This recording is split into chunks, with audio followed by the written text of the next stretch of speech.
नमस्कार साथियों, परीक्षा मंथन ऑनलाइन एकेडमी में आपका स्वागत है।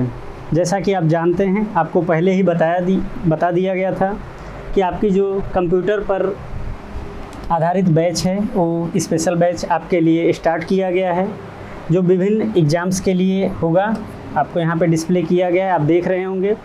परीक्षा मंथन से आप भली बात परिचित भी हैं और आपको बोला गया था कि ये बैच जो है स्पेशल बैच एक मिनिमम अमाउंट पे ये स्टार्ट किया जा रहा है। आज हमारा पहला बैच लेक्चर है। आज हम लोग कंप्यूटर की डेफिनीशन के बारे में, उसके एप्लीकेशंस के बारे में, कंप्यूटर कैसे काम करता है उसके बारे में, करैक्टरिस्टिक्स के बारे में, कंप्यूटर के लिमिटेशंस के बारे में और कुछ उस पे आधारित क्वेश्चंस को भी सॉल्व करेंगे। तो आइए हम लोग स्टार्ट करते हैं आज पहला बैच।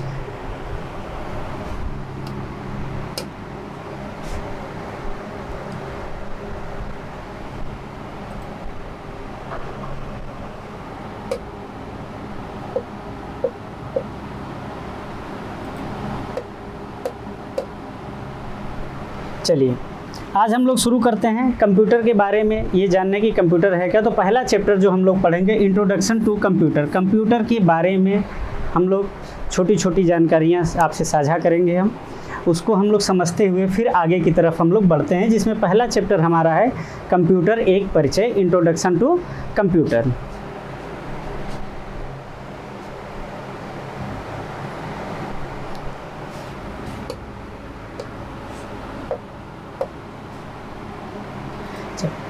अब आपसे ये पूछा जाए कि कंप्यूटर है क्या है। जैसे आप कंप्यूटर जब सब्जेक्ट को पढ़ते हैं, समझते हैं, तो सबसे पहले आपके जहन में, आपके दिमाग में ये क्वेश्चन ज़रूर आता है कि आखिर ये कंप्यूटर है क्या। जैसे आप देख रहे हैं यहाँ पे एक डेस्कटॉप कंप्यूटर की पिक्चर लगी भी हुई है कि कंप्यूटर एक सिंगल कोई पीस नहीं होता, ये डिफरेंट यूनिट्स को जोड़कर एक ग्रुप किया जाता है, तब ये कंप्यूटर की डेफिनीशन को सॉल्व करता है या रिजॉल्व करता है। जैसे हम आपसे बात करें कि कंप्यूटर है क्या, तो कंप्यूटर को कहा जाता है कि एक इलेक्ट्रॉनिक डिवाइस है। ये एक इलेक्ट्रॉनिक डिवाइस है जो क्या करता है, मैनिपुलेट्स करता है किसको, इंफॉर्मेशन, डेटा या इंस्ट्रक्शंस को मैनिपुलेट करने के लिए काम में लाया जाता है। इसके और भी काम हैं जो हम लोग आगे कंप्यूटर की एप्लीकेशंस में पढ़ेंगे कि कंप्यूटर का यूज़ कहाँ कहाँ होता है। पहले हम लोग छोटी छोटी चीज़ें समझते हैं। कंप्यूटर की डेफिनीशन कई जगह ये पूछ लेता है कि कंप्यूटर की डेफिनीशन में से किसी एक वर्ड को, जैसे P stands for, C stands for, E stands for या R स्टैंड्स फॉर क्या होता है। तो कंप्यूटर की जो डेफिनीशन होती है, कंप्यूटर में जो C होता है, कॉमनली ऑपरेटिंग मशीन, आप इसकी फुल फॉर्म को देखेंगे तो commonly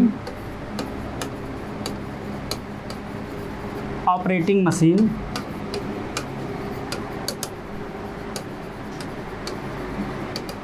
particularly used for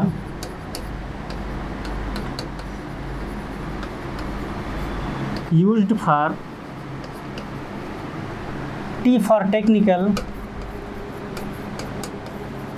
education and R for research। तो कंप्यूटर की डेफिनेशन के बारे में यदि आपसे पूछा जाए तो आप अच्छे से इसको याद कर लीजिए। Commonly operating machine, particularly used for technical, education and research. ये एक नंबर में क्वेश्चंस एग्जाम में जो पूछे जाते हैं वैसे पूछ लेते हैं कि इन computer T stands for, R stands for या E stands for, P stands for. तो ये आपको इसकी डेफिनीशन या इसका फुल फॉर्म अच्छे से पता होना चाहिए। उसके बाद आगे चलते हैं कि कंप्यूटर हमारा करता क्या है। ये एक इलेक्ट्रॉनिक डिवाइस है जो करता क्या है, ये मैनिपुलेट करता है इंफॉर्मेशन या डेटा को मैनिपुलेट करने के साथ साथ और क्या करता है, ये it has the ability to store, data को स्टोर करने की भी एबिलिटी रखता है। इसके पास एक स्टोरेज यूनिट होती है जिसमें ये डेटा को परमानेंट स्टोर करके भी रख सकता है।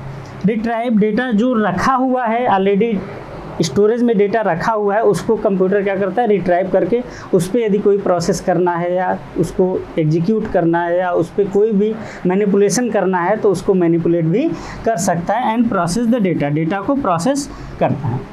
साथ ही साथ ये कुछ डॉक्यूमेंट्स पे भी काम कर सकते हैं, जैसे ईमेल भी सेंड कर सकते हैं, गेम भी प्ले कर सकते हैं और browse the web means internet को भी सर्व कर सकते हैं। अभी आप लोग इस क्लास को लाइव देख रहे हैं तो ये भी किसी न किसी ब्राउज़र या ऐप के थ्रू ही देख रहे होंगे जो कंप्यूटर या कंप्यूटर की हेल्प से आप लोग कर रहे हैं।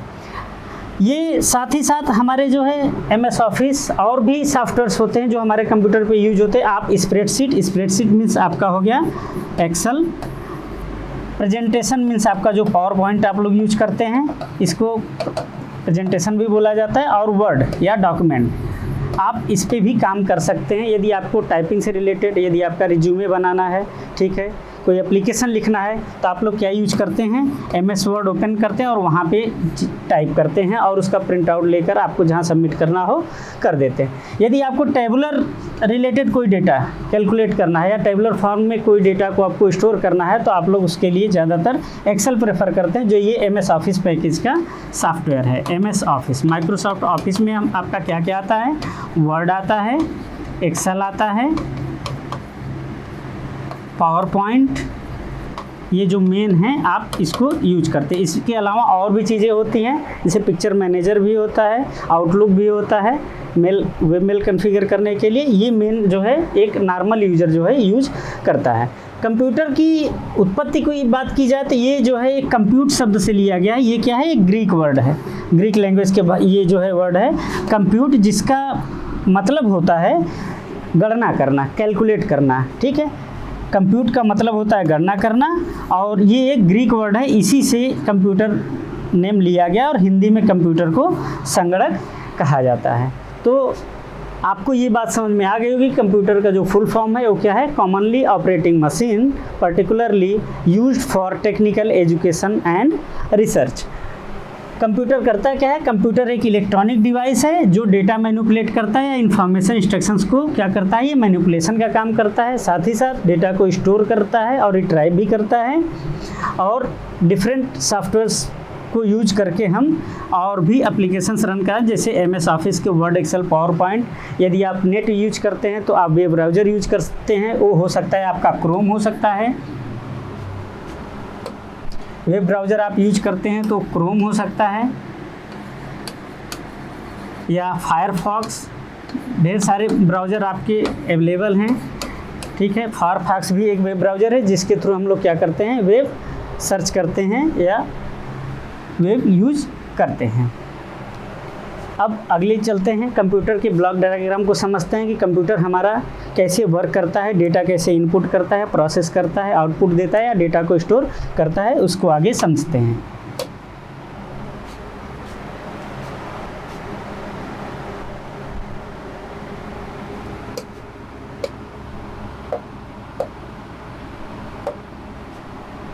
चल, ये कंप्यूटर का ब्लॉक डायग्राम है जो आपको शो हो रहा है, इसको ध्यान से समझिए।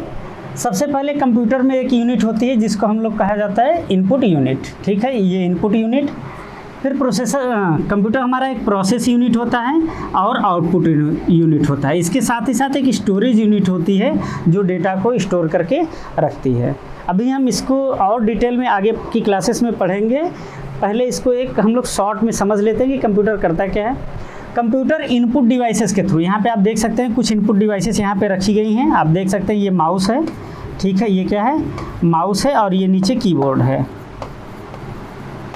ये जो है ये स्टैंडर्ड इनपुट डिवाइस, कीबोर्ड को क्या कहा जाता है, स्टैंडर्ड इनपुट डिवाइस कहा जाता है, स्टैंडर्ड इनपुट डिवाइस। अब माउस को क्या कहा जाता है, पॉइंटिंग डिवाइस कहा जाता है। माउस क्या है, पॉइंटिंग डिवाइस है। इनके थ्रू इंस्ट्रक्शंस को कंप्यूटर क्या करता है, फेच करता है, कहाँ, अपनी मेमोरी में। कंप्यूटर से डेटा इनपुट होके कहाँ जाता है, मेमोरी में जाके स्टोर होता है। जो हमारी स्टोरेज यूनिट होती है, ठीक है, वो दो तरीके की होती है, एक होती है प्राइमरी और दूसरी होती है सेकेंडरी। इन दोनों मेमोरी के बारे में हम लोग अच्छे से समझेंगे। अभी जो हमें ब्लॉक डायग्राम में हम आपको एक प्राइमरी चीज़ें बता रहे हैं उसको अच्छे से समझ लीजिए, तो आगे की क्लासेस में आपको बहुत ज़्यादा अच्छे से समझ में आएगा। जब डेटा इनपुट डिवाइस से जाता है तो हमारे प्राइमरी मेमोरी में जाके स्टोर होता है। प्राइमरी मेमोरी में जब आप जाते हैं तो वहाँ भी आपको कई मेमोरी मिलती हैं, जैसे रैम मिलता है, रोम मिलता है और एक कैश भी मिलता है, ठीक है, ये 3 मेमोरी। बिना मेमोरी में डेटा स्टोर किए कंप्यूटर उसको प्रोसेस नहीं कर सकता। प्रोसेस करने से पहले उसे कहीं ना कहीं स्टोर करना ज़रूरी है। उसे प्राइमरी मेमोरी में स्टोर करता है, देन वहाँ से CPU क्या करता है, डेटा को फेच करता है और प्रोसेस करता है। प्रोसेसिंग करने का काम किसका होता है, CPU का होता है। CPU का फुल फॉर्म होता है central processing unit, central processing unit, ठीक है। तो CPU का फुल फॉर्म होता है सेंट्रल प्रोसेसिंग यूनिट, और इसे कंप्यूटर का ब्रेन भी कहा जाता है, क्योंकि जितनी भी प्रोसेसिंग हो, चाहे वो अरिथमेटिक हो, मीन्स न्यूमेरिकल किसी भी तरीके की प्रोसेसिंग हो या कोई लॉजिकल प्रोसेसिंग हो, सबको कौन करता है प्रोसेस, CPU प्रोसेस करता है, ठीक है। इसीलिए इसको कंप्यूटर का ब्रेन भी कहा जाता है। जब डेटा स्टोरेज में स्टोर रहता है तो CPU यहीं से फेच करता है, डेटा को प्रोसेस करता है, यदि ज़रूरत है उसे आउटपुट यूनिट पे सेंड कर देता है। यदि आप उसको आउटपुट यूनिट पे के साथ साथ सेव करके भी रखते हैं तो क्या करता है, वापस मेमोरी में डेटा को सेंड करके सेव कर देता है। आउटपुट यूनिट में आप देखिए यहाँ पे आपका स्पीकर है, प्रिंटर है, एक मॉनिटर भी आपका जो है ये आउटपुट डिवाइस होता है जिस पे आपके आउटपुट्स दिखते हैं। मॉनिटर को जो है ये स्टैंडर्ड आउटपुट डिवाइस कहा जाता है। ये चीज़ें आपको याद रखनी है, स्टैंडर्ड आउटपुट डिवाइस कहा जाता है। एग्जाम में जो क्वेश्चन पूछता है वो इसी तरीके से पूछता है कि आपको क्वेश्चन दे दिया और पूछ लिया which one is standard input device. अब स्टैंडर्ड इनपुट डिवाइस में आपको ऑप्शन में कीबोर्ड भी दे दिया, माउस भी दे दिया, लाइट पेन भी दे दिया और कोई एक ऑप्शन और दे दिया। तो जब स्टैंडर्ड इनपुट डिवाइस की बात आएगी तो इनपुट डिवाइस हमारा माउस भी है, बट स्टैंडर्ड की जब बात आएगी तो हमेशा आप आंसर क्या करेंगे, कीबोर्ड को आप टिक करेंगे, क्योंकि कीबोर्ड को क्या कहा जाता है, स्टैंडर्ड इनपुट डिवाइस, और मॉनिटर को क्या कहा जाता है, स्टैंडर्ड आउटपुट डिवाइस। इस मॉनिटर को सॉफ्ट कॉपी आउटपुट डिवाइस भी कहा जाता है और प्रिंटर को हार्ड कॉपी आउटपुट, क्योंकि प्रिंटर से जो है हमें आउटपुट मिलता है वो हार्ड कॉपी में मिलता है, एक पेपर पे प्रिंट होके हार्ड यूनिट के फॉर्म में, इसलिए उसको हार्ड कॉपी आउटपुट डिवाइस भी कहा जाता है। और मॉनिटर पे सिर्फ हमें शो होता है, हम उसको सिर्फ देख सकते हैं, समझ सकते हैं, इसलिए इसको सॉफ्ट कॉपी आउटपुट डिवाइस भी कहा जाता है।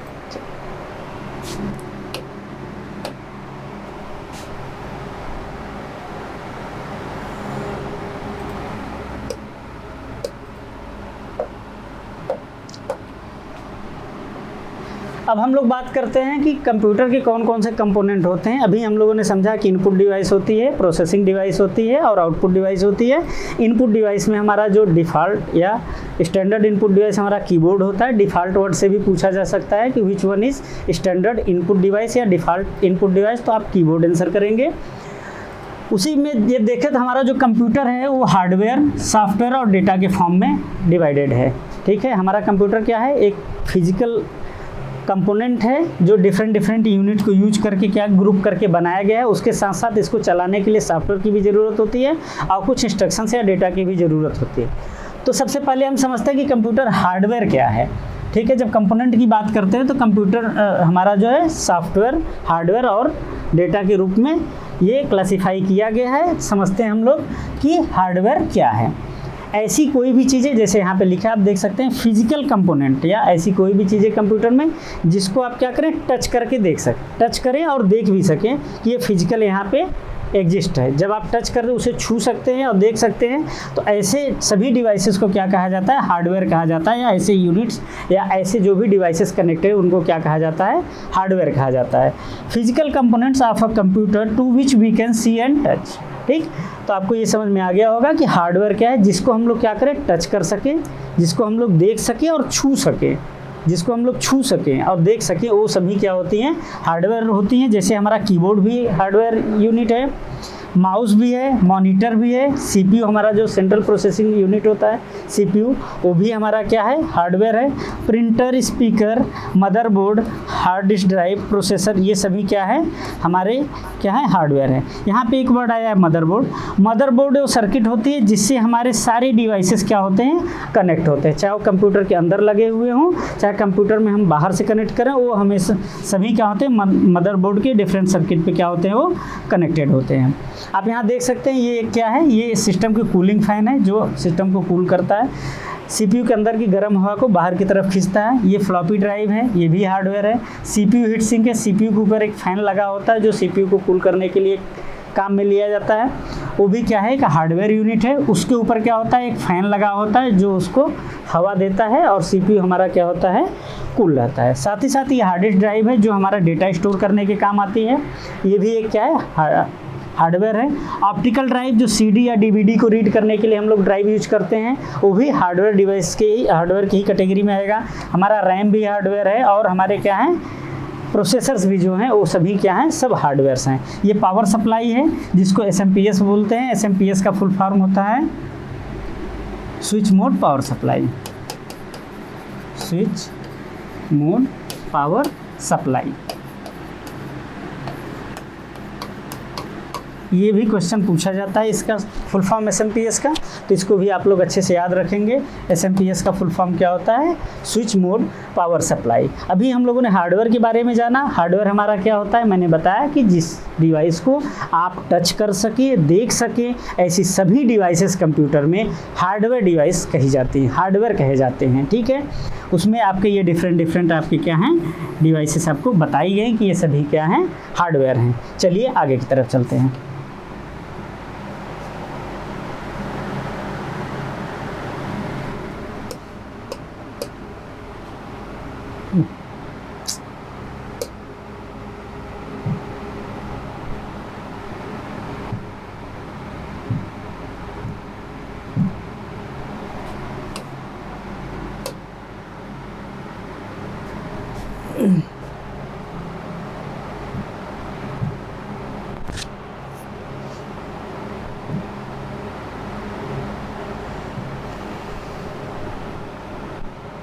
एक सेकंड, थोड़ा सा दिक्कत हो गया है।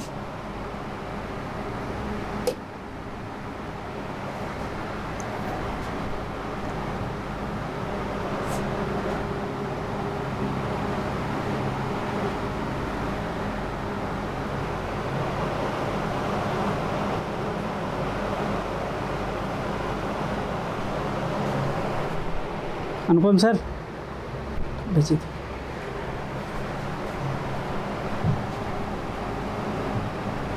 जरा फाइल ओपन करिएगा तो बुलेट कर सकते हैं। थोड़ी सी जो है बुलाइए।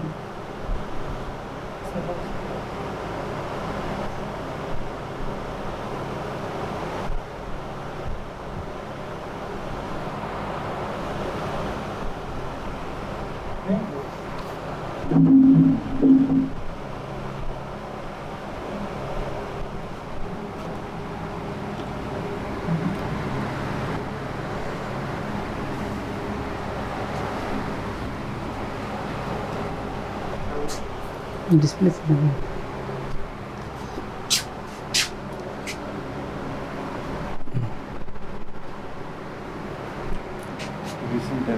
ठीक।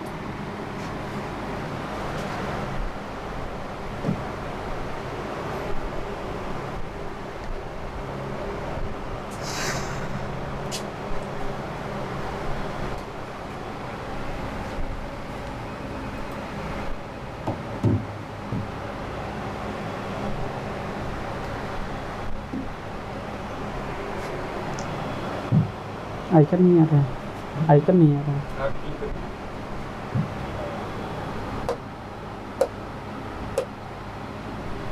चलिए हम लोग कंटिन्यू करते हैं। थोड़ी सी टेक्निकल प्रॉब्लम हो गई थी जिसकी वजह से ये हुआ।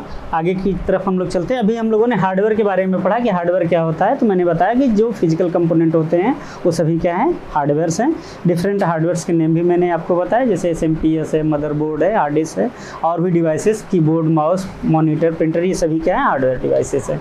अब हम लोग चलते हैं कि सॉफ्टवेयर डिवाइसेस क्या हैं, इसके बारे में अच्छे से समझते हैं कि सॉफ्टवेयर क्या है हमारे, इसके बारे में अच्छे से समझते हैं कि what is a software. Software होता क्या है, software is a set of instructions. ये क्या होता है, ये इंस्ट्रक्शंस, ठीक है, या डेटा का एक सेट होता है जो लॉजिकली जो है अरेंज किया जाता है किसी स्पेसिफिक आउटपुट को पाने के लिए। जैसे software is a set of instruction, data या program use to operate computers and execute specific task, it is opposite of hardware. ये क्या होता है, ये सेट ऑफ इंस्ट्रक्शंस होते हैं जो कंप्यूटर को रन कराने के लिए और साथ ही साथ किसी पर्टिकुलर वर्क को परफॉर्म करने के लिए डिज़ाइन किए जाते हैं। इन्हें सिर्फ आप देख सकते हैं, फील कर सकते हैं, इनको छू नहीं सकते। ये हार्डवेयर का जस्ट क्या होता है, अपोजिट होता है। ये हार्डवेयर का एकदम अपोजिट होता है। इसको सिर्फ और सिर्फ आप देख सकते हैं और फील कर सकते हैं, टच नहीं कर सकते। Next data. अब सॉफ्टवेयर की बात करते हैं इसी में थोड़ा सा और। तो सॉफ्टवेयर भी हमारा कई तरीके का होता है, जैसे सिस्टम सॉफ्टवेयर होता है, इसको डिटेल में हम लोग बाद में पढ़ेंगे, अभी हम लोग ओवरव्यू लेके चलते हैं। सिस्टम सॉफ्टवेयर होता है, ठीक है, एप्लीकेशन सॉफ्टवेयर होता है, और कुछ यूटिलिटी सॉफ्टवेयर भी होते हैं, ठीक है। तो ये सॉफ्टवेयर जो है डिफरेंट कैटेगरी में डिवाइडेड है, system software, application software, utility software. System software की यदि हम लोग बात करें तो सिस्टम सॉफ्टवेयर में हमारा एक ऑपरेटिंग सिस्टम आता है, लैंग्वेज ट्रांसलेटर आते हैं, ठीक है। एप्लीकेशन सॉफ्टवेयर में आप देखते हैं टैली जैसे है, MS ऑफिस है, ये सब क्या है, किसी पर्टिकुलर प्रोग्राम को रन कराने के लिए जो, इसलिए इन्हें एप्लीकेशन सॉफ्टवेयर। आपका फोटोशॉप हुआ, Photoshop, adobe reader, Acrobat reader जो है, ये सभी क्या है, एप्लीकेशन सॉफ्टवेयर हैं। यूटिलिटी सॉफ्टवेयर में जाएंगे तो आपके जैसे एंटीवायरस सॉफ्टवेयर्स हैं, जो कंप्यूटर के रख रखाव के लिए यूज किए जाते हैं, वो सभी कहाँ आएंगे, यूटिलिटी सॉफ्टवेयर में आते हैं, ठीक है। डेटा के बारे में पढ़ते हैं कि डेटा क्या है। Data is a collection of raw facts और uncategorized information which have no meaning. Data क्या है, ये कलेक्शन है रॉ फैक्ट्स, ठीक है, जो अनकैटेगराइज्ड इंफॉर्मेशन, जिसे हम लोग क्या कहते हैं, डेटा कहते हैं।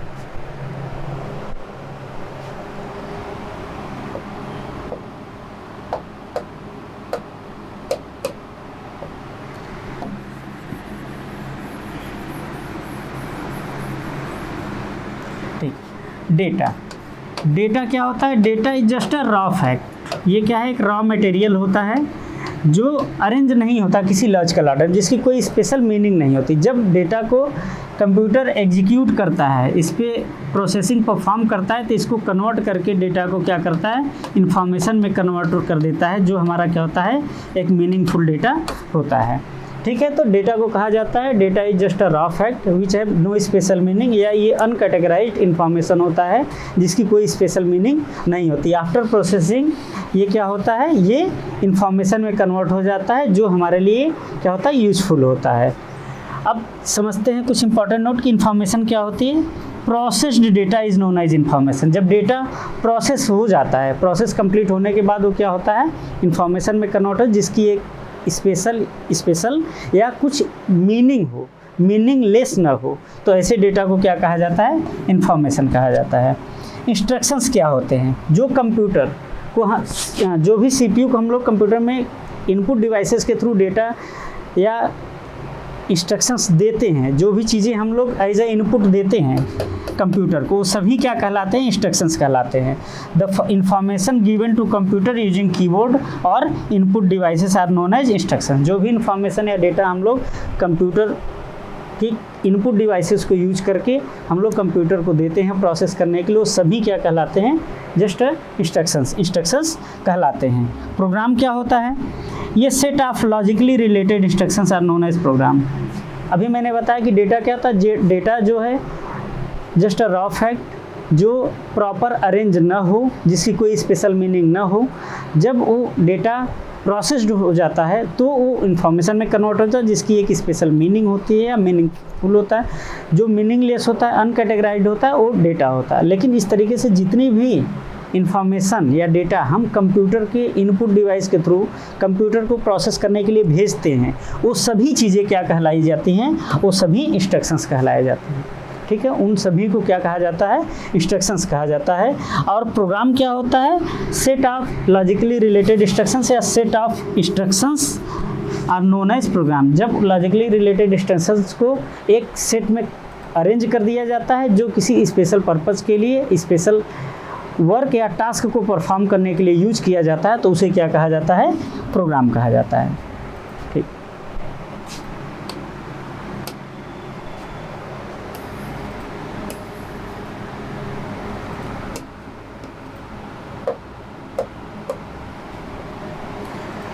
अब हम लोग पढ़ते हैं कि कंप्यूटर की विशेषताएं, ठीक है। कैरेक्टरिस्टिक्स ऑफ कंप्यूटर की विशेषताएं, इसके बारे में हम लोग जानते हैं कि कंप्यूटर की क्या क्या विशेषताएं हैं। यहाँ पे कुछ विशेषताएं लिखी गई हैं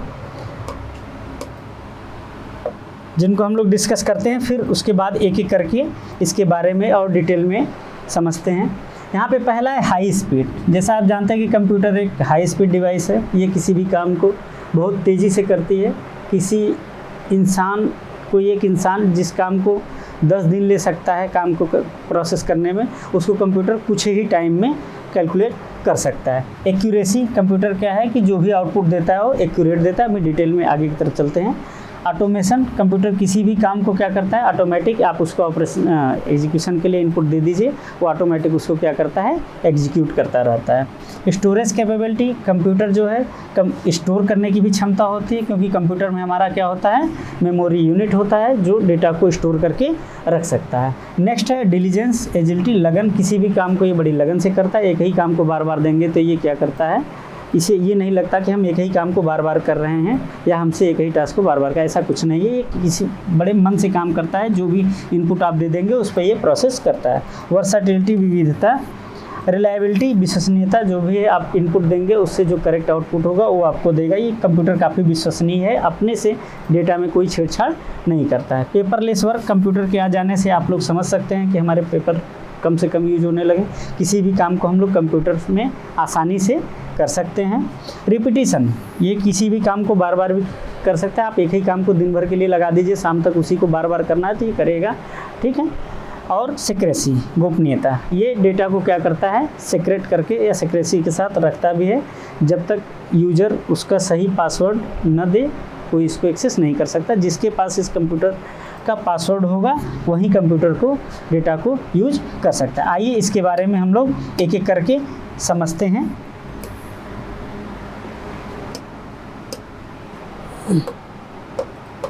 पहला है हमारा हाई स्पीड। अभी मैंने बताया कि हाई स्पीड कंप्यूटर एक हाई स्पीड डिवाइस है, इसके बारे में समझिए। यहाँ पे कंप्यूटर एक बहुत ही फास्ट मशीन है। करता क्या है, ये बहुत बड़ी मात्रा में डेटा की गणना करने में सक्षम है। आपको पता होना चाहिए कि कंप्यूटर हमारा जो है वो मिप्स, मिलियन इंस्ट्रक्शंस पर सेकेंड, 1 सेकेंड में मिलियन ऑफ इंस्ट्रक्शंस को एग्जीक्यूट कर सकता है। मिलियन इंस्ट्रक्शंस पर सेकेंड, ठीक है। कंप्यूटर हमारा जो है कैलकुलेशन करता है मिप्स में मिलियन ऑफ इंस्ट्रक्शंस पर सेकेंड, ठीक है, मिलियन ऑफ इंस्ट्रक्शंस पर सेकेंड। तो इसकी स्पीड बहुत ही फास्ट होती है। ये मिलियंस ऑफ कैलकुलेशन काफ़ी कम समय में कर सकता है, जिस काम को करने में एक साधारण आदमी को काफ़ी या साधारण लोगों को काफ़ी ज़्यादा समय लग सकता है। तो कंप्यूटर की सबसे बड़ी विशेषता उसकी क्या है, स्पीड है, कि ये जिस स्पीड से काम करता है एक नॉर्मल यूजर उतनी स्पीड से काम नहीं कर सकता, या उतने ही काम को उसको करने में ज़्यादा समय लग सकता है। कंप्यूटर उसको चुटकियों में कुछ ही टाइम में सॉल्व कर सकता है। नेक्स्ट है हमारा एक्यूरेसी। कंप्यूटर फास्ट होने के साथ साथ काफ़ी सटीक भी होता है, ठीक है। जो भी आप इनपुट देते हैं उसको बहुत सटीकता से सॉल्व करता है और उसमें त्रुटि न के बराबर करता है। यदि आपका इनपुट गलत है तो ही आउटपुट डिफ़र करेगा। यदि आपने इनपुट सही से दिया हुआ है तो कंप्यूटर क्या करेगा, 100% सही आंसर देता है, त्रुटि न के बराबर होती है। जो भी इनपुट होगा उस बेस पे जो भी आउटपुट होगा वो 100% सही देता है। कंप्यूटर हमेशा सटीकता के साथ 100% सटीकता के साथ ही कार्य करता है, वो अपने से किसी डेटा में कोई चेंजेस नहीं करता है। नेक्स्ट,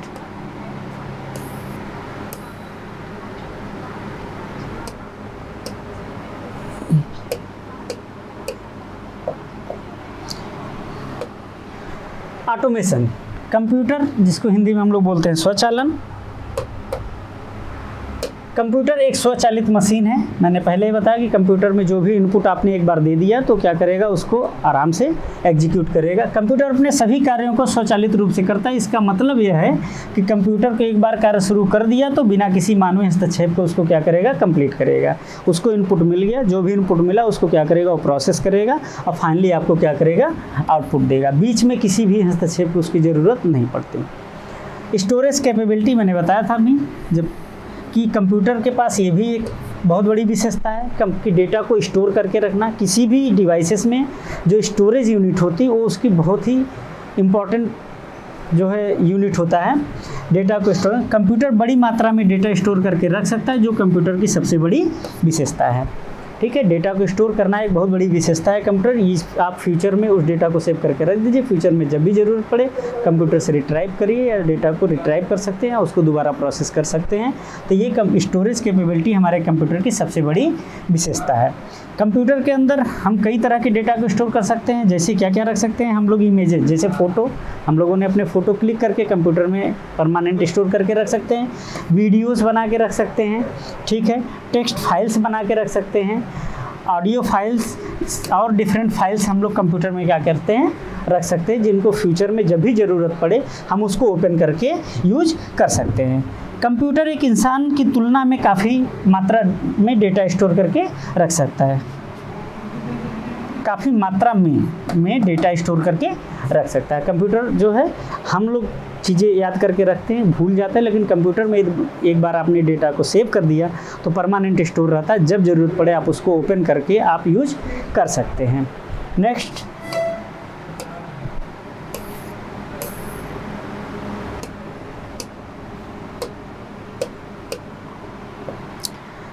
डिलीजेंस, लगन।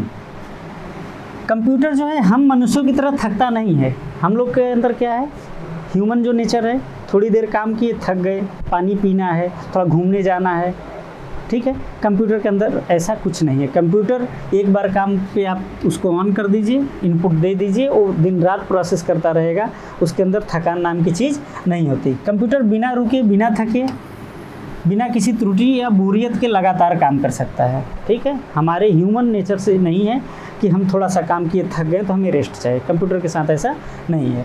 कंप्यूटर बड़ी सटीकता और एक ही गति से एक या एक से ज़्यादा कार्य को लगातार कर सकते हैं। अभी हम इसको जब ऑपरेटिंग सिस्टम पढ़ाएंगे तो उसमें बताएंगे, एक वर्ड आता है मल्टीटास्किंग। मल्टीटास्किंग का मतलब ये है कि मल्टीटास्क, एक से ज़्यादा काम को एक साथ परफॉर्म करना, ठीक है। तो कंप्यूटर भी एक मल्टीटास्किंग मशीन है, ये एक से ज़्यादा कार्य को परफॉर्म कर सकती है और एक ही गति से ये उसी कार्य को बार बार कर भी सकती है और ज़्यादा कार्य को लगातार कर सकती है। नेक्स्ट है वर्साटिलिटी। हम ऑपरेटिंग सिस्टम जब पढ़ेंगे तो मल्टीटास्किंग, मल्टी प्रोग्रामिंग, ये सब वर्ड की बात करेंगे उस वक्त, तो आपको ज़्यादा अच्छे से समझ में आएगा। ये सभी चीज़ें आपको ऑपरेटिंग सिस्टम पढ़ाते वक्त बताई जाएंगी आगे की क्लासेस में। वर्साटिलिटी, कंप्यूटर एक फ्लेक्सिबल मशीन है, इसे चलाना काफ़ी आसान है, ठीक है। कंप्यूटर को आप एक बार समझ लीजिए, इसके इनपुट यूनिट कैसे काम करते हैं, आप उस पर इनपुट डेटा दीजिए, वो प्रोसेस करके आपको आउटपुट देगा। इसे चलाना बहुत ही आसान है, ये बहुत टफ नहीं है। कंप्यूटर एक ऐसी मशीन है जिसका विभिन्न क्षेत्रों में काफ़ी तरह की समस्याओं को समाधान करने के लिए काम में लाया जाता है। डिफरेंट अभी कंप्यूटर के एप्लीकेशंस जब बताएंगे तो बताएंगे कहाँ कहाँ कंप्यूटर के यूज हो रहे हैं और कहाँ कहाँ इसके किए जा सकते हैं। तो विभिन्न क्षेत्रों में ये विविधता के साथ काम करता है। जैसे कुछ बता दें, जैसे वेदर फोरकास्टिंग में भी यूज होता है, एटॉमिक वार में भी यूज होता है, एजुकेशन में यूज होता है, मेडिकल क्षेत्र में भी यूज होता है। तो ये सभी चीज़ें हम लोग एक एक करके कंप्यूटर के एप्लीकेशंस या कंप्यूटर के अनुप्रयोग में अभी आगे पढ़ेंगे। कहीं पर इसका उपयोग गणनाओं में, तो कहीं इसका उपयोग खेलने में भी होता है, ठीक है। तो विविधता है कंप्यूटर में, हमारा ये विभिन्न तरीके से जो है ये ऑपरेशंस परफॉर्म करता है।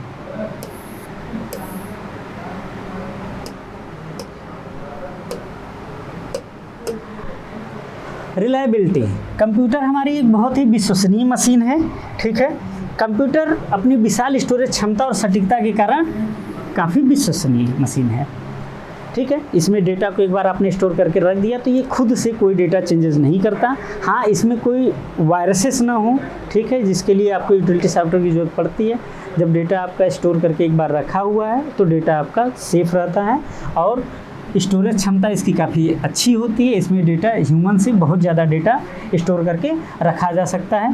कंप्यूटर्स को रोज़मर्रा के कार्यों को आसान बनाने के लिए बनाया गया है। जो रोज़मर्रा के कार्य हैं उसको आसान बनाने के लिए आजकल हम लोग भी कंप्यूटर यूज कर रहे हैं, सभी बच्चे यूज करते हैं। पढ़ने वाले बच्चे अपने एजुकेशन पढ़ाई के लिए यूज करते हैं, ऑनलाइन चैनल्स को देखने के लिए, स्टडी सर्च करने के लिए या कोई टॉपिक पे कोई डिटेल जानने के लिए हम लोग क्या करते हैं, वेब सर्च करते हैं। तो कंप्यूटर का आप लोग किसी न किसी तरीके से उपयोग करते रहते हैं। तो ये काफ़ी विश्वसनीय है, जो चीज़ें आप सर्च करते हैं वो आपके आंसर में आता है, आप उसको देखते हैं। Next, paperless work. कंप्यूटर के आ जाने से पेपर का जो यूज़ था वो काफ़ी कम हो गया है। ज़्यादातर काम जो है वो कंप्यूटर में आसानी से रन करा के हमें आउटपुट मिल जाता है, तो बार बार जो डेटा है उसको हमें प्रिंट करने की ज़रूरत नहीं पड़ती, जिसकी वजह से पेपर के यूज में जो है वो काफ़ी कमी आई है। इससे हमारा क्या है, पेपर बच रहा है, तो हमारी कॉस्ट भी कम लग रही है। बड़े बड़े कंपनियों में पेपर वर्क को कम करने के लिए कंप्यूटर का उपयोग किया जाता है। आप देखते होंगे बड़ी बड़ी कंपनियों में यूज होता है। आप रेलवे रिजर्वेशंस में भी जाते हैं तो आप देखते हैं वहाँ पे कंप्यूटर लगे होते हैं, आपके टिकट को बुक करते हैं और टिकट निकाल के दे देते हैं। ठीक है, कई ऐसे काम होते हैं जिसको कर्मचारियों द्वारा करने पर समय के साथ साथ पैसा भी ज़्यादा लग सकता है। उसी काम को कंप्यूटर बहुत ही कम समय में और पैसे की बचत भी करता है, उसको कैलकुलेट करके आपको आंसर दे देता है या आपको आउटपुट प्रोड्यूस कर देता है, जिसको आप नॉर्मल यूजर के थ्रू कराएंगे तो आपकी काफ़ी कास्ट आ सकती है। तो कंप्यूटर हमारा क्या कर सकता है कि जो भी काम है उसको समय से और पैसे की भी बचत करता है।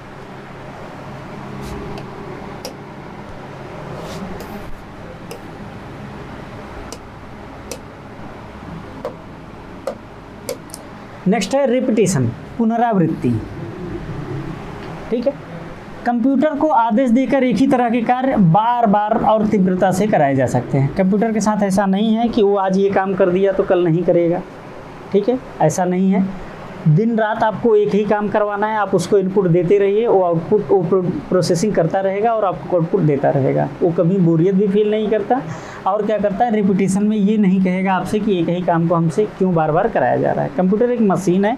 अभी इसकी लिमिटेशंस के बारे में जानेंगे कि ऐसा क्यों होता है कि कंप्यूटर हमारा एक ही काम को 20 बार भी कर देंगे तो आप वो प्रोसेस करेगा और आपको आउटपुट जो है वो प्रोड्यूस करेगा या आपको देगा।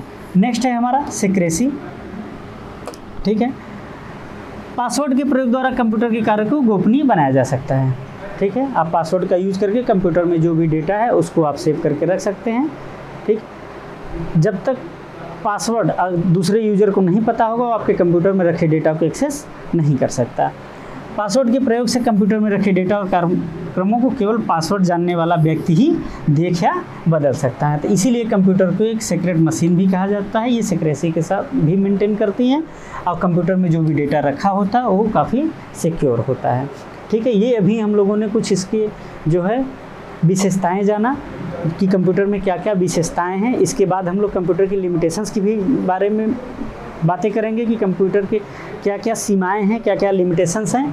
तो इस अलावा कुछ चीज़ें और भी इम्पॉर्टेंट है जो आप जान लीजिए कि भारत में जो कंप्यूटर का प्रथम प्रयोग वो 16 अगस्त 1986 को बेंगलुरु के प्रधान डाकघर में किया गया था। ये इम्पॉर्टेंट क्वेश्चन है कि कंप्यूटर का जो प्रथम प्रयोग 16 अगस्त 1986 बेंगलुरु में के प्रधान डाकघर में किया गया था, जबकि भारत का प्रथम पूर्ण कंप्यूटर डाकघर नई दिल्ली में स्थित है। यदि आपसे ये पूछ ले कि भारत का या इंडिया का पूर्ण जो है कंप्यूटराइज्ड जो है वो डाकघर पोस्ट ऑफिस कहाँ पे है, तो कहाँ है, दिल्ली में। वो कहाँ है, दिल्ली में है। लेकिन जो पहला प्रयोग किया गया था वो कब किया गया था, 16 अगस्त 1986 को। ये डाकघर कहाँ था, ये बेंगलुरु में। ठीक है, तो ये चीज़ें आप याद रखिएगा। नेक्स्ट स्लाइड पे चलते हैं और हम लोग देखते हैं कि कंप्यूटर की क्या क्या लिमिटेशंस हैं। Limitations of computer. अब हम लोग कंप्यूटर की सीमाओं के बारे में जानेंगे। कंप्यूटर की सीमाएं क्या क्या हैं, क्या कर सकता है कंप्यूटर, क्या नहीं कर सकता। चलिए,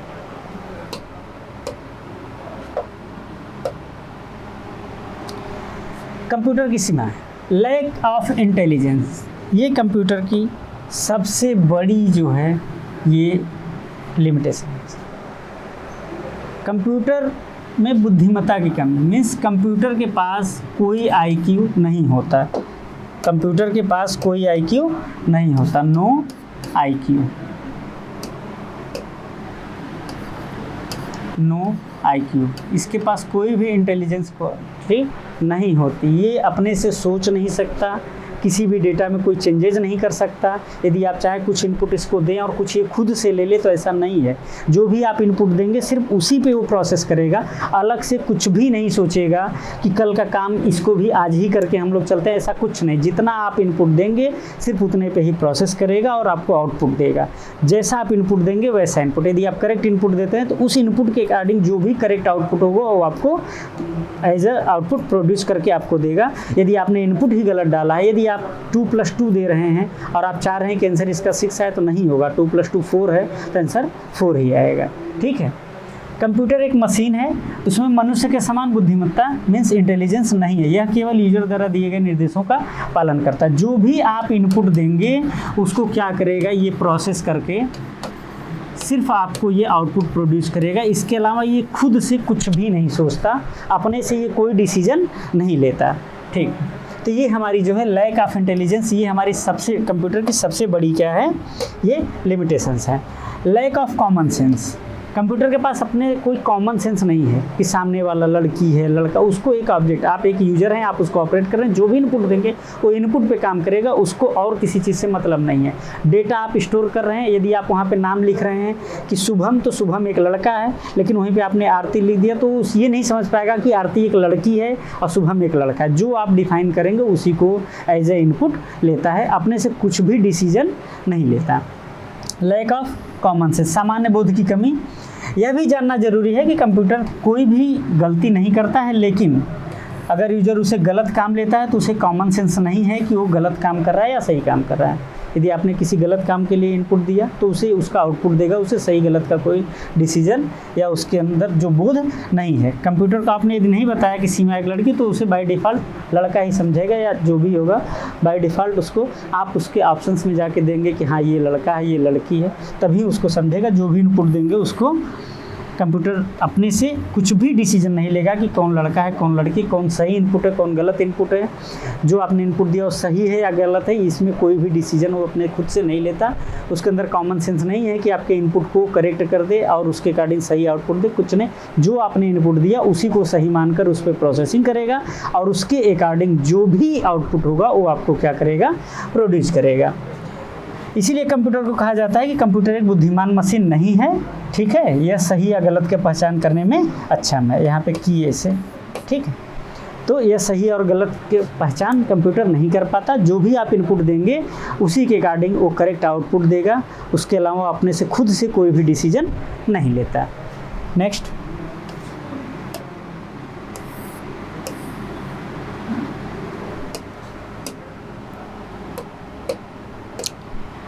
इसके अलावा हम लोग देखते हैं डिपेंडेंस ऑन इलेक्ट्रिसिटी। कंप्यूटर हमारा फुली डिपेंडेंट है इलेक्ट्रिसिटी पे। यदि इलेक्ट्रिसिटी रहेगा तो काम करेगा, अदरवाइज उसे चलाने के लिए इलेक्ट्रिसिटी की ज़रूरत पड़ती है, अदरवाइज वो काम नहीं करेगा। कंप्यूटर को काम करने के लिए विद्युत की ज़रूरत होती है, इलेक्ट्रिसिटी की आवश्यकता। बिना इलेक्ट्रिसिटी के कंप्यूटर एक धातु के डिब्बे से ज़्यादा और कुछ भी नहीं। यदि कंप्यूटर में इलेक्ट्रिसिटी आप प्रोड्यूस करेंगे तो रन करेगा, अदरवाइज वो एक सिर्फ डब्बे के बराबर है। ठीक है, एक धातु का डब्बा है और कुछ भी नहीं है। जब तक इलेक्ट्रिसिटी नहीं जाएगी, इनपुट आप नहीं देंगे, तब तक वो प्रोसेस नहीं करेगा और आपको आउटपुट नहीं देगा। तो ये भी हमारी क्या है, एक लिमिटेशन है कंप्यूटर की। नेक्स्ट और लास्ट है हमारा वायरस का से खतरा। ये भी एक लिमिटेशन है कंप्यूटर का कि वायरस से खतरा हमेशा बना रहता है। ठीक है, कंप्यूटर को हमेशा वायरस से खतरा बना होता है, या एक बार वायरस आने पर कंप्यूटर ऑपरेटिंग सिस्टम के साथ साथ उसमें जो भी फाइलें सुरक्षित करके रखी गई उनको नुकसान भी पहुंचा सकता है। तो ये भी हमारा क्या है, एक लिमिटेशन है कि यदि वायरस आ गया तो हमारे कंप्यूटर में रखे डेटा को या जो भी इंफॉर्मेशन उसमें स्टोर करके रखे गई हैं वो किसी भी फॉर्म में हो सकती हैं, या इमेज के फॉर्म में हो सकती हैं, वीडियो के फॉर्म में हो सकती हैं, ऑडियो के फॉर्म में हो सकती हैं, टेक्स्ट फाइल हो सकती है, या किसी अदर फाइल के फॉर्म में रखी गई हैं या फोल्डर्स में रखे गए हैं, तो उनको क्या कह सकता है, वो नुकसान पहुंचा सकता है। तो ये भी कंप्यूटर के हमारे एक लिमिटेशंस हैं। इन सब चीज़ों से कोई वायरस से बचने के लिए हमें क्या यूज़ करना होता है, एंटीवायरस यूज़ करना पड़ता है। क्या यूज़ करना पड़ता है, एंटीवायरस। ये क्या करता है, जब हमारे कंप्यूटर में वायरस इंटर करने की कोशिश करता है तो एंटीवायरस उसको कैच करता है, कैच करके क्या करता है, किल कर देता है, क्वारंटाइन कर देता है या डिलीट कर देता है, ताकि वो वायरसेस हमारे कंप्यूटर में ना आए और हमारी फाइल को जो सुरक्षित करके रखी गई हैं उनमें किसी भी तरीके का चेंजेस ना कर पाए, उनको डिलीट ना कर पाए। आइए कुछ इंपॉर्टेंट चीज़ें देखते हैं। डू यू नो 2 दिसंबर प्रतिवर्ष विश्व कंप्यूटर साक्षरता दिवस मनाया जाता है, कंप्यूटर लिटरेसी डे। प्रतिवर्ष कब 2 दिसंबर को, 2 दिसंबर पर ईयर, हर साल हमारा क्या होता है 2 दिसंबर को हमारा कंप्यूटर लिटरेसी डे मनाया जाता है। ये क्वेश्चन आपको याद रखना है कि कंप्यूटर दिवस कब मनाया जाता है, प्रतिवर्ष 2 दिसंबर को। भारत में पहला कंप्यूटर भारतीय सांख्यिकी संस्थान, जिसको इंडियन स्टैटिस्टिकल इंस्टीट्यूट कहते हैं, ये कलकत्ता में 1956 में स्थापित किया गया था। ठीक है, तो ये चीज़ें आपको याद करके रखनी है, ये सभी चीज़ें एग्जाम्स में पूछे जाते हैं। नेक्स्ट, अब हम लोग एप्लीकेशंस ऑफ कंप्यूटर की बात करेंगे। कंप्यूटर के एप्लीकेशन के बारे में बात करेंगे कि कंप्यूटर के क्या क्या अनुप्रयोग हैं। कंप्यूटर के अनुप्रयोग के बारे में एक एक करके डिस्कस करते हैं। आइए चलते हैं।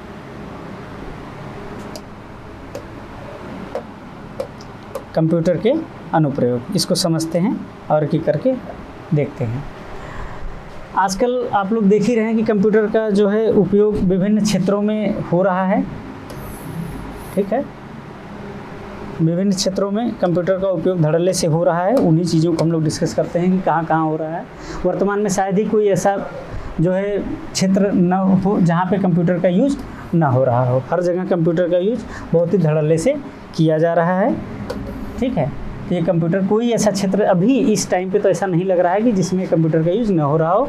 उसमें से कुछ मुख्य हैं जिसको हम लोग समझते हैं और पढ़ते हैं। पहला है डेटा प्रोसेसिंग। डेटा प्रोसेसिंग के क्षेत्र में ये जो है काफ़ी इंपॉर्टेंट है कि डेटा प्रोसेसिंग के क्षेत्र में हमारा कंप्यूटर का यूज हो रहा है। क्या होता है, बड़े बड़े विशाल जो सांख्यिकी डेटा या सूचना तैयार करने में कंप्यूटर का हम लोग क्या कर रहे हैं, प्रयोग कर रहे हैं, जिसमें हमारा क्या है, जनगणना भी शामिल है, सांख्यिकी विश्लेषण, परीक्षाओं के परिणाम आदि में भी इसका प्रयोग किया जा रहा है। आप देखते होंगे आजकल जो है ऑनलाइन एग्जाम्स कराए जाते हैं। आप लोगों एक साथ बैठ के 5-5, 600 एक सेंटर पे बच्चे 2-2, 300, 400, 500 की संख्या में एक साथ एग्ज़ाम देते हैं। ठीक है, और उसके बाद उनके रिजल्ट को कैलकुलेट करने का काम, जो ये बड़े सांख्यिकी विश्लेषण है, एग्जाम्स, ऑनलाइन एग्जाम में भी आप लोग इस सब चीज़ों को देख रहे हैं कि जो है हमारे कंप्यूटर का उपयोग किया जा रहा है। ठीक है, तो हमारे कंप्यूटर का उपयोग डेटा प्रोसेसिंग में सबसे ज़्यादा यूज़ किया जा रहा है आज के समय में। नेक्स्ट है एक्सचेंज ऑफ इंफॉर्मेशन। ठीक है, एक्सचेंज सूचनाओं का आदान प्रदान करने में आप लोग क्या कर रहे हैं, जैसे बैठते हैं, आप देखते हैं टीवी देखते हैं या डिफरेंट मोड से आप लोग न्यूज़ देखते हैं, जैसे मोबाइल पे न्यूज़ देखते हैं, कंप्यूटर, तो क्या सूचनाओं का आदान प्रदान भी कंप्यूटर के माध्यम से किया जा रहा है। भंडारण की विभिन्न पद्धतियों के विकास और कम स्थान घिरने के कारण स्टोरेज के अलावा स्टोरेज की विभिन्न पद्धतियाँ और जो है कम स्थान घेरने के कारण यह सूचनाओं के आदान प्रदान करने का बेहतर माध्यम साबित हुआ है। इंटरनेट के विकास ने तो इसे सूचना का राजमार्ग बना दिया है। पहले डेटा कैप्चर करके एक जगह से भेजना, लेकिन इंटरनेट की वजह से क्या है कि तुरंत इसको लाइव कास्ट कर देते हैं। तुरंत इसको लाइव कर देने से क्या है, सूचनाओं का तुरंत आदान प्रदान एक जगह से दूसरी जगह हो रहा है। तो ये exchange of information different mode हो सकते हैं। जैसे हम लोग क्या करते हैं, कुछ लोग व्हाट्सअप भी यूज़ करते हैं, फेसबुक भी यूज़ करते हैं, तो वहाँ पे भी आप सूचनाएं तुरंत शेयर करते हैं और नेक्स्ट पर्सन जो आपसे जुड़े होते हैं या जो आपकी रीच में होते हैं उनको आसानी से पहुँच जाते हैं। तो सूचनाओं का भी आदान प्रदान एक इसका मेन एप्लीकेशन है। ठीक, नेक्स्ट है एजुकेशन। एजुकेशन में भी आजकल बहुत ज़्यादा यूज हो रहा है, या कहिए कि एजुकेशन पूरी तरीके से आज कंप्यूटर बेस्ड हो गया है। ठीक है, मल्टीमीडिया के विकास की वजह से जो है कंप्यूटर आधारित शिक्षा विद्यार्थियों के लिए एक वरदान साबित है और ये बहुत ही उपयोगी हो गया है। मल्टीमीडिया के जब से विकास हुआ तब तक कंप्यूटर से जो भी शिक्षा है ना, इससे विद्यार्थियों को काफ़ी जो है उपयोगी बना दिया है और इसी विद्यार्थी बहुत आसानी से एक्सेस कर पा रहे हैं और पढ़ाई कर रहे हैं। डिजिटल लाइब्रेरी ने पुस्तकों की सर्वसुलभता सुनिश्चित की है। कंप्यूटर की वजह से डिजिटल लाइब्रेरीज बनाई जा रही हैं, जिसकी वजह से कंप्यूटर आईडी पासवर्ड के थ्रू यूजर या जो स्टूडेंट्स है वो घर बैठे डिजिटल लाइब्रेरी से बुक को एक्सेस करके उसको स्टडी कर सकता है, बहुत आसानी से उसको एक्सेस करके स्टडी कर सकता है। तो ये सब चीज़ें कुछ कंप्यूटर के उपयोग हैं जो मेन की एजुकेशन, इसके अलावा और भी हैं, उसको भी समझते हैं।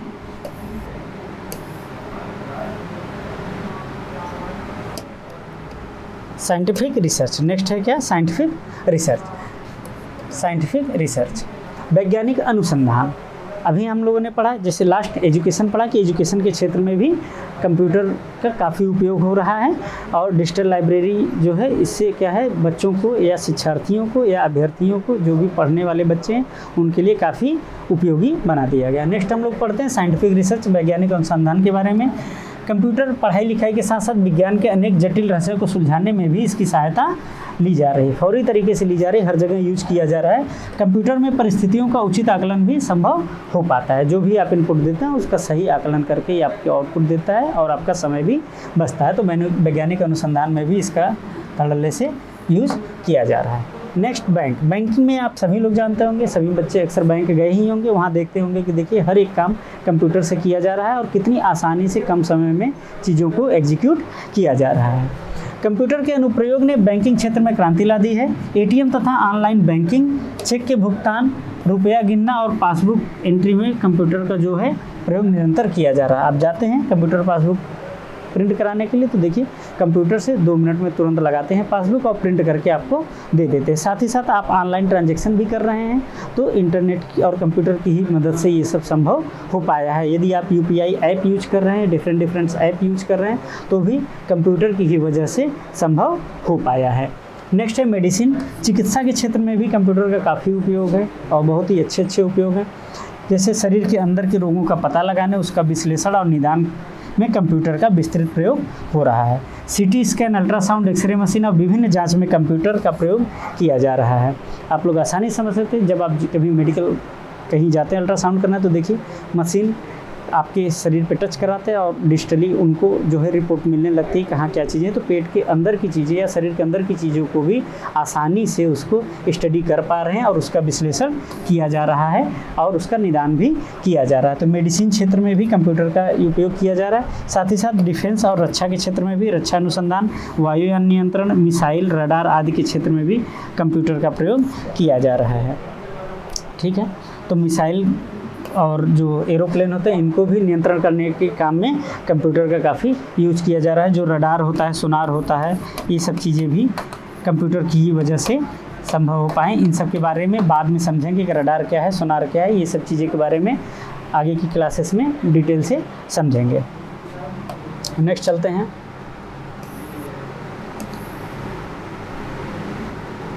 रिक्रिएशंस, मनोरंजन के भी क्षेत्र में कंप्यूटर का काफ़ी यूज किया जा रहा है। ठीक है, रिक्रिएशंस मनोरंजन के भी क्षेत्र में कंप्यूटर का काफ़ी यूज किया जा रहा है। जैसे सिनेमा, टेलीविज़न के कार्यक्रम, वीडियो गेम्स और कंप्यूटर का उपयोग कर काफ़ी प्रभावी मनोरंजन प्रस्तुत किया जा रहा है। कंप्यूटर की ही वजह से इसको और ज़्यादा अट्रैक्टिव बनाया जा रहा है और मल्टीमीडिया के प्रयोग ने तो कंप्यूटर के मनोरंजन का उत्तम साधन बना दिया है। मल्टीमीडिया बार बार आ रहा है, इसको हम लोग समझेंगे बाद की क्लासेस में कि मल्टीमीडिया वर्ड क्या है। ठीक है, मल्टीमीडिया में बहुत सी चीज़ें आ जाती हैं, एक शॉर्ट में से समझ लेते हैं। जैसे ग्राफिक्स की बात की जा रही हो तो हमारे जो हैं पिक्चर्स भी आ जाते हैं, वीडियोज़ भी आ जाते हैं, ये सभी चीज़ें मल्टीमीडिया के ही पार्ट हैं। इसको हम लोग बाद की क्लासेस में बहुत अच्छे से समझेंगे। तो मनोरंजन भी एक इसका क्या है, कंप्यूटर का अनुप्रयोग है। मनोरंजन के भी क्षेत्र में कंप्यूटर का काफ़ी उपयोग किया जा रहा है। पब्लिशिंग, आप देखते होंगे छोटे छोटे बच्चों के लिए ढेर सारे कार्टून अवेलेबल हैं, आप यूट्यूब चैनल्स पे देखते होंगे ढेर सारे। वो सभी चीज़ें क्या हैं, कंप्यूटर की वजह से संभव हो पाई हैं। तो हम उस सब चीज़ों के बारे में आगे डिस्कस करेंगे नेक्स्ट क्लासेस में। पब्लिशिंग, प्रकाशन के भी क्षेत्र में प्रकाशन और छपाई में कंप्यूटर का काफ़ी प्रयोग और इसका सुविधाजनक हो गया है। इसकी वजह से जो ग्राफ या रेखा चित्र होते थे उनको बनाना अब काफ़ी सुविधाजनक और एक्यूरेट हो गया है। ठीक है, पहले हाथ से बनाते थे तो थोड़ा उतना एक्यूरेट या कहिए कि उतनी अच्छी ग्राफिक्स नहीं होती, लेकिन कंप्यूटर की वजह से हमारा क्या है, रेखा चित्र और ग्राफ का जो है निर्माण काफ़ी सुविधाजनक हो गया है और प्रकाशन के भी क्षेत्र में कंप्यूटर का काफ़ी उपयोग किया जा रहा है। नेक्स्ट है हमारा एडमिनिस्ट्रेशन के भी क्षेत्र में काफ़ी यूज किया जा रहा है। आपने देखा होगा एक ई प्रशासन जो ऐप है, ई प्रशासन। ठीक है, तो प्रशासन में पारदर्शिता लाने, सरकार के कार्यों को जनता तक पहुंचाने और विभिन्न प्रशासनिक तंत्रों को में बेहतर तालमेल के लिए ई प्रशासन का प्रयोग कंप्यूटर की सहायता से संभव हो पाया है। आप देखते होंगे आजकल ऑनलाइन आप बहुत सी ऐसी गवर्नमेंट की सर्विसेज हैं जिसको आप लोग ऑनलाइन एक्सेस कर सकते हैं, अप्लाई कर। जैसे आपको पासपोर्ट अप्लाई करना है तो ऑनलाइन अप्लाई कर सकते हैं। तय तिथि को जाकर आप वहाँ पे डॉक्यूमेंट वेरिफिकेशन करके कंटिन्यू आप अपना पा सकते हैं। उसके अलावा और भी चीज़ें आप ऑनलाइन अपनी मार्कशीट देख सकते हैं और भी कई चीज़ें जैसे डीएल के लिए अप्लाई करना या विभिन्न जो गवर्नमेंट की हमारी सर्विसेज हैं उनको हम लोग ऑनलाइन बहुत ही एफिशिएंटली एक्सेस कर सकते हैं और उनका यूज कर सकते हैं। नेक्स्ट है डिजिटल लाइब्रेरी। हम लोगों ने पढ़ा था कि पुस्तकों को अंकीय स्वरूप प्रदान कर इन्हें अत्यंत कम स्थान में अधिक समय के लिए सुरक्षित रखा जा सकता है। ठीक है, एक बार आप स्कैन करके उसको डिजिटल फॉर्म में कन्वर्ट करके पुस्तकों को अधिक समय के लिए आप परमानेंट स्टोर करके रख सकते हैं। इंटरनेट से जोड़ देने पर किसी भी स्थान से पुस्तकालय में जो भी सूचना है उसको आसानी से एक्सेस किया जा सकता है। आपने एक बार स्कैन किया या उसको डिजिटल फॉर्म में कन्वर्ट करके लाइब्रेरी को क्रिएट कर दिया, यूज़र आईडी पासवर्ड से कहीं से भी बैठे इंटरनेट के माध्यम से आप उसको आसानी से एक्सेस करके स्टडी कर सकते हैं। जो भी बुक्स अवेलेबल हैं उनको आप वहाँ पे ओपन करके डिजिटली आप उसको क्या कर सकते हैं, स्टडी कर सकते हैं। ठीक है, तो डिजिटल लाइब्रेरी भी इसका क्या है कि एप्लीकेशन है।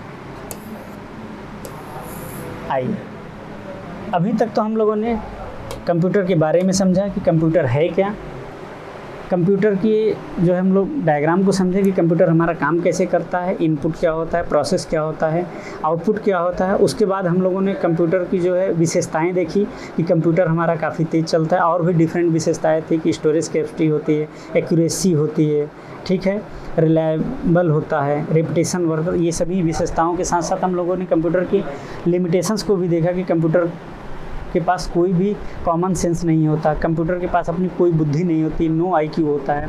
ठीक है, ये डिपेंडेंट होता है किस पे, इलेक्ट्रिसिटी पे डिपेंडेंट होता है, और कंप्यूटर में वायरसेस के खतरे होते हैं। तो ये कंप्यूटर के कुछ लिमिटेशंस थे। साथ ही साथ हम लोग कंप्यूटर की जो है अनुप्रयोग के बारे में जाना कि कंप्यूटर का यूज़ कहाँ कहाँ होता है। तो हम लोगों ने देखा डेटा प्रोसेसिंग में होता है, एजुकेशन में होता है, डिफेंस में होता है, मेडिकल क्षेत्र एक्सेट्रा और भी होता है। उसी बेस पे हम लोग कुछ प्रश्नोत्तर सॉल्व करते हैं और देखते हैं कि हमारे क्वेश्चंस हैं उनके आपको आंसर जो है काफ़ी आसानी से समझ में आ गए होंगे। जो भी चीज़ें आपको बताई गई वो भी चीज़ें समझ में आ गई होंगी। अब हम लोग कुछ क्वेश्चन आंसर्स को सॉल्व करते हैं और समझते हैं। वो है इलेक्ट्रॉनिक डिवाइस जो डेटा एक्सेप्ट करती है, डेटा प्रोसेस करती है तथा आउटपुट प्रोड्यूस करती है।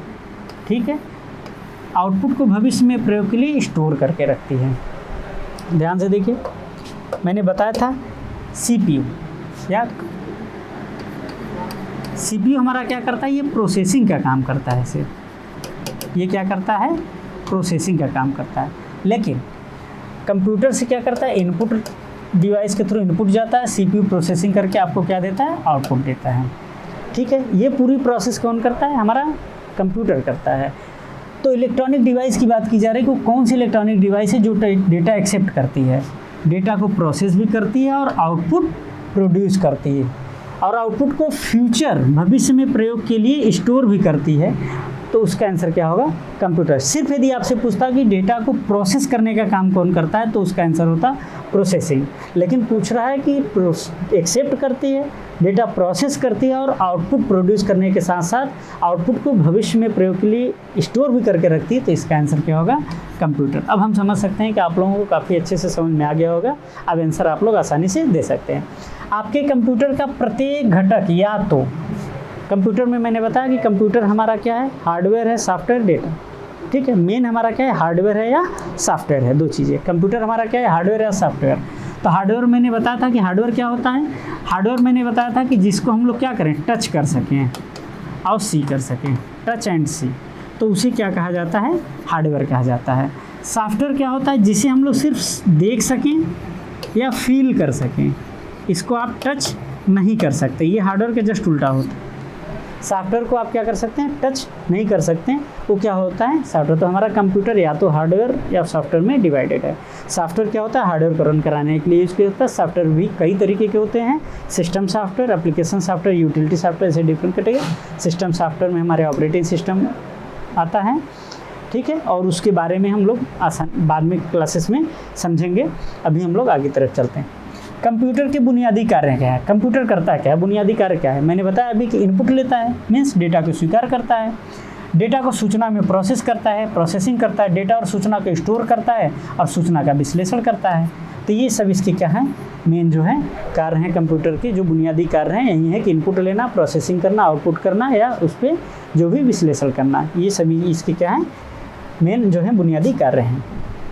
इनपुट की कंप्यूटर प्रोसेसिंग का परिणाम होता है। जब आपको इनपुट दिया जाता है, इनपुट डेटा इनपुट किया गया, तो कंप्यूटर प्रोसेसिंग के बाद हमें क्या मिलता है, प्रोसेसिंग के बाद हमें क्या मिलता है, आउटपुट मिलता है। तो ये हमारा आंसर क्या हो जाएगा, आउटपुट।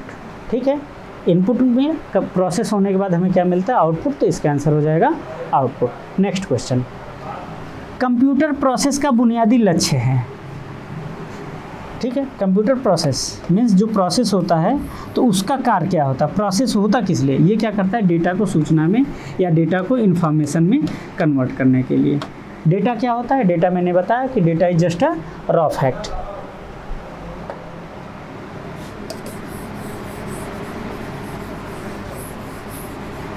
ठीक है, डेटा हमारा क्या होता है, data is just a raw fact जिसकी हमारी कोई स्पेशल मीनिंग नहीं होती, लेकिन ये जब प्रोसेस हो जाता है, प्रोसेस होने के बाद ये इन्फॉर्मेशन में कन्वर्ट होता है जो हमारा एक मीनिंगफुल डेटा होता है। ठीक है, तो डेटा को क्या करता है, इन्फॉर्मेशन में कन्वर्ट करने के लिए हमारे प्रोसेसर का मेन काम होता है। नेक्स्ट, कंप्यूटर डेटा एकत्र करते हैं जिसका अर्थ है कि प्रयोक्ताओं को, जब कंप्यूटर डेटा इनपुट एक्सेप्ट करेगा, इसका मतलब आप क्या करते हैं, यूज़र को डेटा को इनपुट करने देते हैं। यही कह रहा है कि कंप्यूटर डेटा एकत्र करते हैं। कंप्यूटर जब एक्सेप्ट करने लगे, इसका मतलब आप डेटा इनपुट कर सकते हैं। आप कोई भी चीज़ें टाइप करेंगे उसे एक्सेप्ट, जब तक कंप्यूटर बंद रहेगा कोई एक्सेप्ट नहीं करेगा। जब कंप्यूटर ऑन रहेगा, जब आप डेटा या इंस्ट्रक्शंस देंगे, जब वो एक्सेप्ट करने लगे और प्रोसेस करेगा, इसका मतलब वो क्या होगा, डेटा आपको इनपुट करने दे रहा है। ठीक, नेक्स्ट, कंप्यूटर के प्रमुख कार्य हैं डेटा या सूचना का विश्लेषण करना, उसे प्रोसेस करना तथा उसे स्टोर करना। इसके अलावा और भी क्वेश्चंस हैं, उनको भी हम लोग एक एक करके समझते हैं। आई होप कि आप लोगों को चीज़ें समझ में आ रही होंगी।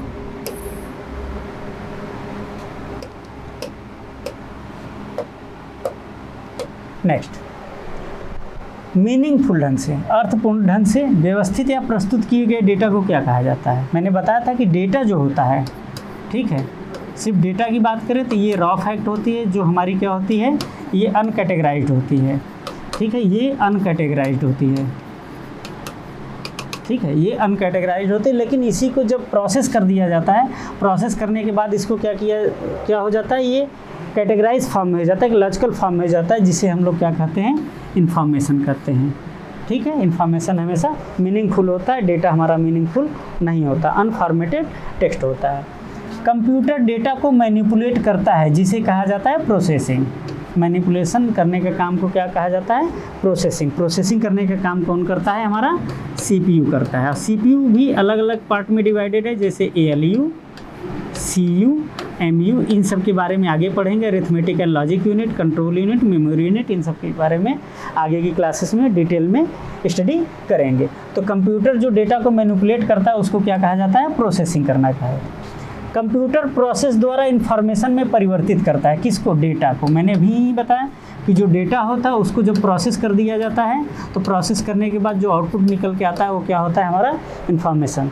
तो वहीं वो पूछ रहा है कि कंप्यूटर प्रोसेस द्वारा इन्फॉर्मेशन में परिवर्तित करता है कौन, डेटा को। वे डिवाइस कौन सी हैं जिन्हें आप देख और छू सकते हैं। मैंने कंप्यूटर के पार्ट्स बताया कि कंप्यूटर हमारे या तो हार्डवेयर हैं या तो सॉफ्टवेयर हैं। ठीक है, हार्डवेयर हैं या तो सॉफ्टवेयर, ये दो हैं। तो हम यहाँ पे बोल रहे हैं किसको देख सकते हैं। देख सकते हैं मैंने बताया था हार्डवेयर की जिसको देख और छू दोनों सकते हैं, ये हार्डवेयर होता है। लेकिन सॉफ्टवेयर को हम लोग सिर्फ देख सकते हैं और फील कर सकते हैं, इसको टच नहीं कर सकते हैं, तो ये सॉफ्टवेयर होता है। ठीक है, तो इसका आंसर हो जाएगा हमारा हार्डवेयर। ठीक है, डिवाइस जिन्हें आप देख और छू सकते हैं, इसका आंसर हो जाएगा हार्डवेयर। बैंकिंग लेन देन में भी बैंकिंग की बात आई थी कंप्यूटरों के प्रयोग में। ठीक है, एप्लीकेशन ऑफ कंप्यूटर्स में, तो इलेक्ट्रॉनिक क्लियरिंग सर्विस इसका फुल फॉर्म होता है। बैंकिंग में जो लेन देन, जो ICS का अर्थ है वो उसका फुल फॉर्म होता है इलेक्ट्रॉनिक क्लियरिंग सर्विस। कंप्यूटर की विशेषता नहीं है, लिमिटेशन में मैंने बताया था कि कंप्यूटर हमारा 0 IQ, नो IQ, वो खुद से डिसीजन नहीं लेता। ठीक है, सोचने की क्षमता, नो IQ, इसकी एक क्या विशेषता नहीं है। ठीक है, तो नो IQ कहीं पे आ जाए तो ये सही आंसर होगा, क्योंकि इसकी विशेषता नहीं, इसकी क्या है, लिमिटेशंस हैं। कंप्यूटर के संदर्भ में IT का फुल फॉर्म है। IT का फुल फॉर्म होता है इंफॉर्मेशन टेक्नोलॉजी। IT का फुल फॉर्म क्या होता है, इंफॉर्मेशन टेक्नोलॉजी। भारत का पहला कंप्यूटर कहाँ स्थापित किया गया था। मैंने आपको बताया था भारतीय सांख्यिकी संस्थान कोलकाता में स्थापित किया गया था। विश्व कंप्यूटर साक्षरता दिवस मनाया जाता है प्रतिवर्ष 2 दिसंबर को। ठीक है, ये इम्पॉर्टेंट क्वेश्चन है, इसको भी अच्छे से याद कर लीजिएगा कि कंप्यूटर दिवस जो है, कंप्यूटर लिटरेसी डे प्रतिवर्ष या हर वर्ष 2 दिसंबर को मनाया जाता है।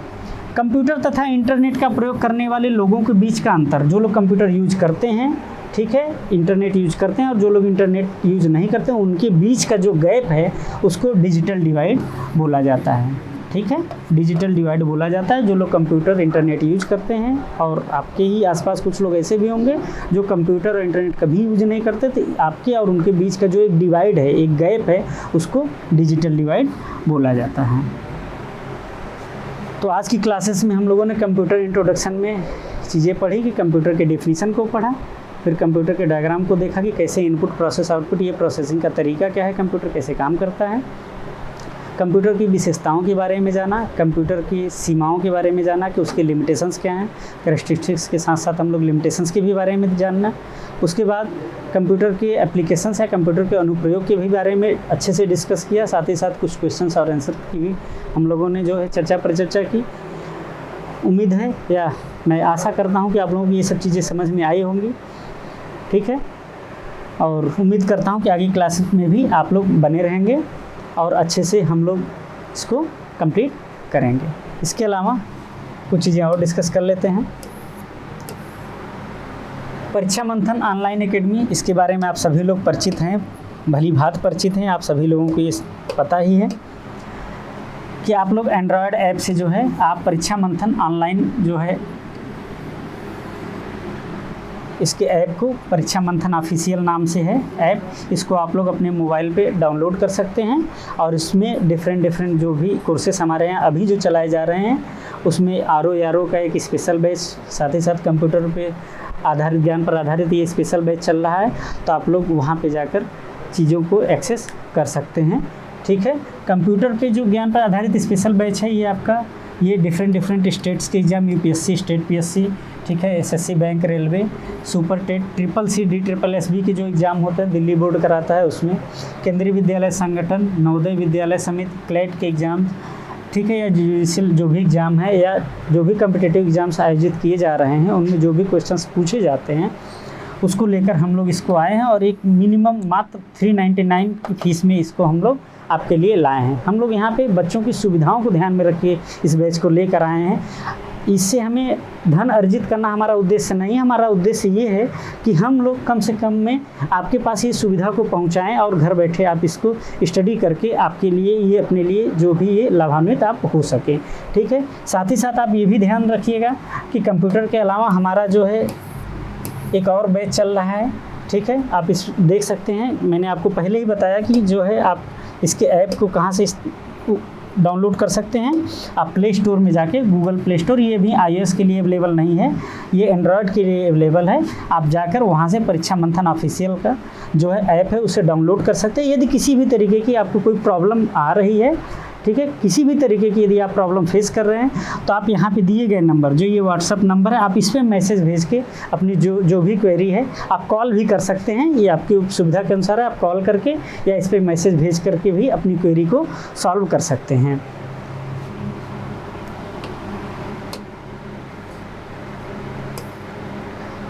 अभी मैंने आप लोगों को बताया कि हमारा कंप्यूटर के अलावा जो बैच चल रहा है, आर.ओ. का जो स्पेशल बैच चल रहा है, उसकी फ़ीस मात्र 2999 रुपीज़ रखी गई है।